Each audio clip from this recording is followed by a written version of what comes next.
Aborigines, which means what? Black folks. You never find a white Aborigine. Rather, Aborigines are called natives, or they're always dark-skinned people. You and I are Aborigines, but you don't like to be called an Aborigine. You want to be called an American.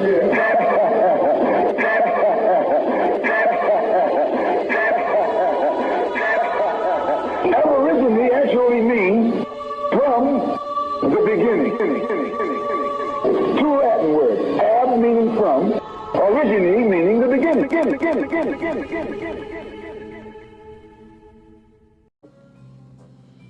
Hey, I know we're going through this journey of figuring out our heritage.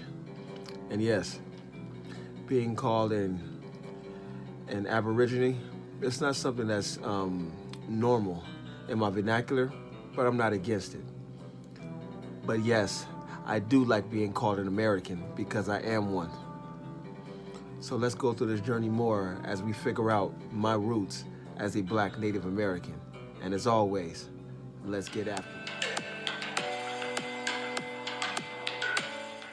First off, I gotta say, just from looking at this photo, man, it's obvious where my roots are starting to come from.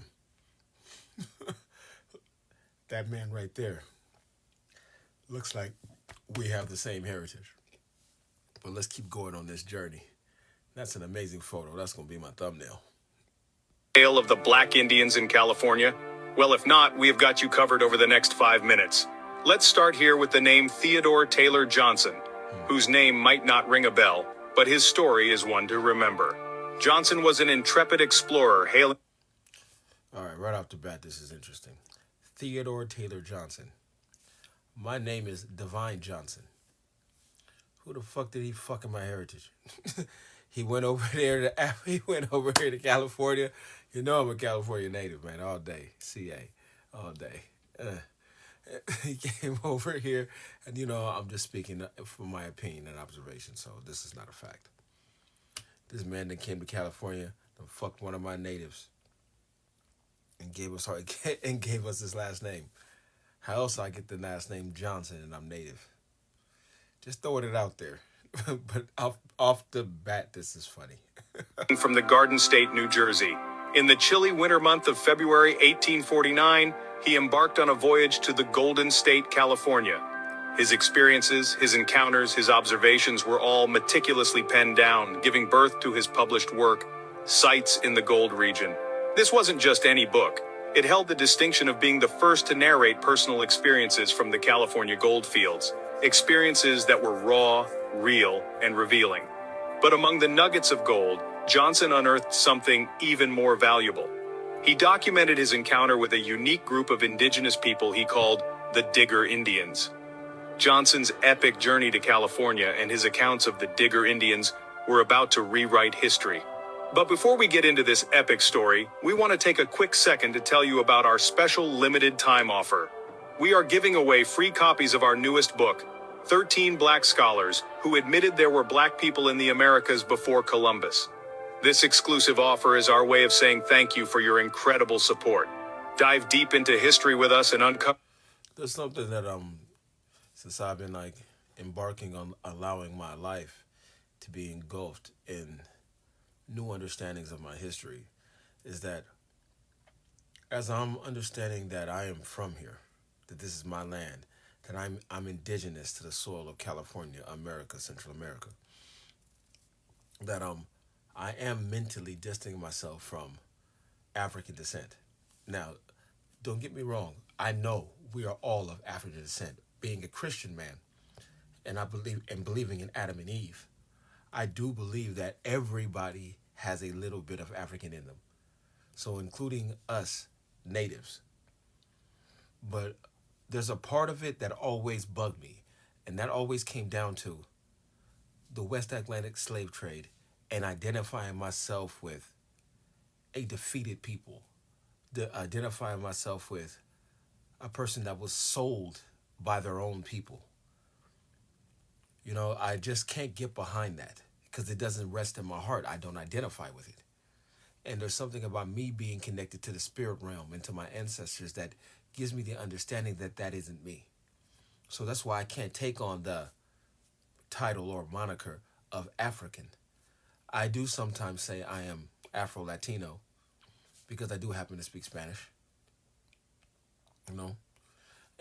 But when it really comes down to it, the word indigenous or aboriginal really fits me better because there's something in it that sounds closer to home. Now, I am always willing to be more educated on this subject, but I'm just speaking from my heart. And I'm going with where my heart leads me. This is not an emotional thing. This is a deeply spiritual thing.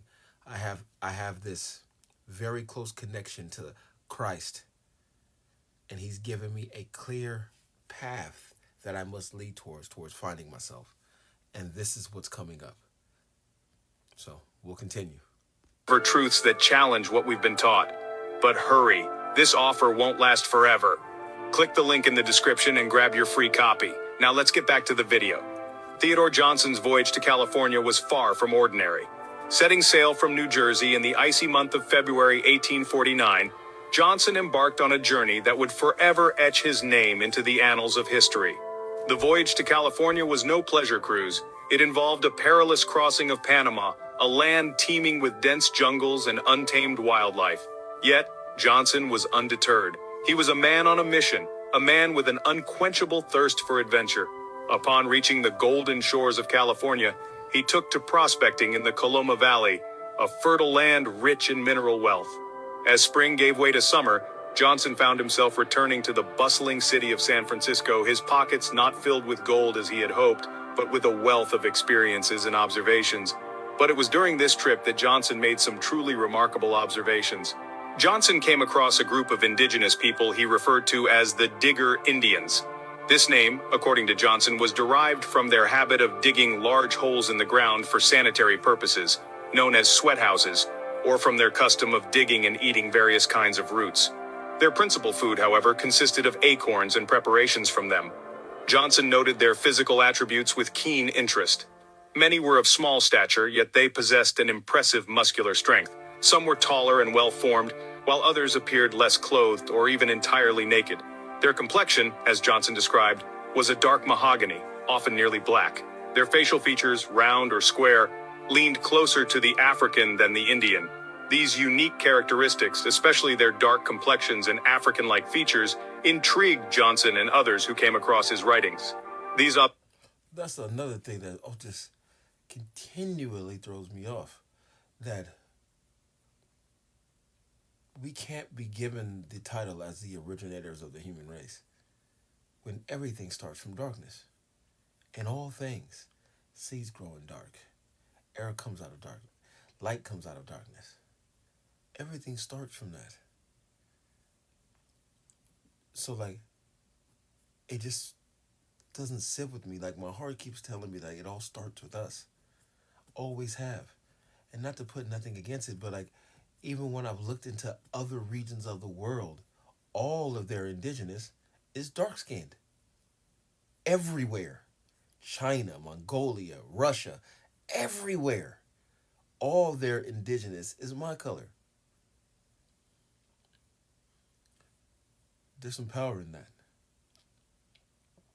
And how much of my history, my ability to understand the earth, the spirits, the life, the structures, the culture, was just completely destroyed. So I don't understand how powerful I am. Or we are. My apologies. That's one beautiful woman right there. And her features, I look at her and I see family. I look at myself and look at her. This is crazy. I know this is an artist rendition. And I'll never get any video proof of this. But it speaks volume right through the screen of why this journey is important to me.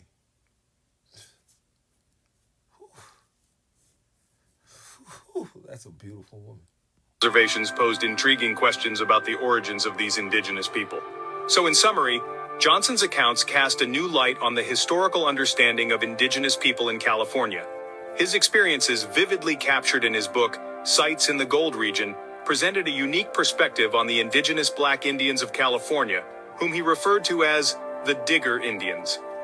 Johnson's observations and descriptions of the Digger Indians offered an unfiltered glimpse into their lives.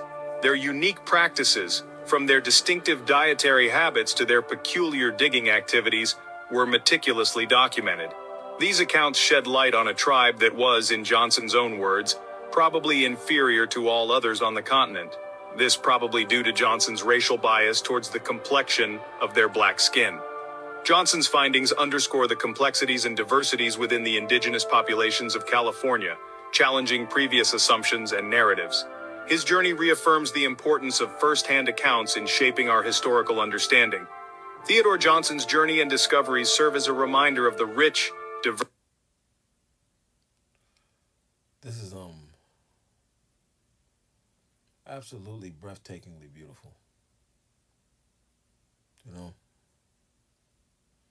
if just to close my eyes and think about how wonderful this is. I'm astonished by what I'm like feeling eternally. I don't know for sure as of yet if I'm a descendant of the Digger Indians. I don't like that name. I'm pretty sure they got a cooler name than that. But I do know that being that I feel in my heart that I'm a native of this California lands, that I might be. And based upon the imagery of these beautifully illustrated photos, whoa, do we have some similarities. That and the Choctaw Indians, I look like them too. I noticed that also. So, this journey of discovery, of reclaiming my ancestral history is beautiful. It's loving and it's coming purely from the heart. So for those out there that have continued this journey on for themselves, help me, lead me down a path so I can find my masculinity, my spirituality in my native land. I'm not here for reparations. I'm here for education. And I want to say thank you so much, dear God, for allowing me the time and the energy to want to understand myself more. Welcome to another Dino Reacts. If you like my content, like, comment, or subscribe. And as always, chef's kiss.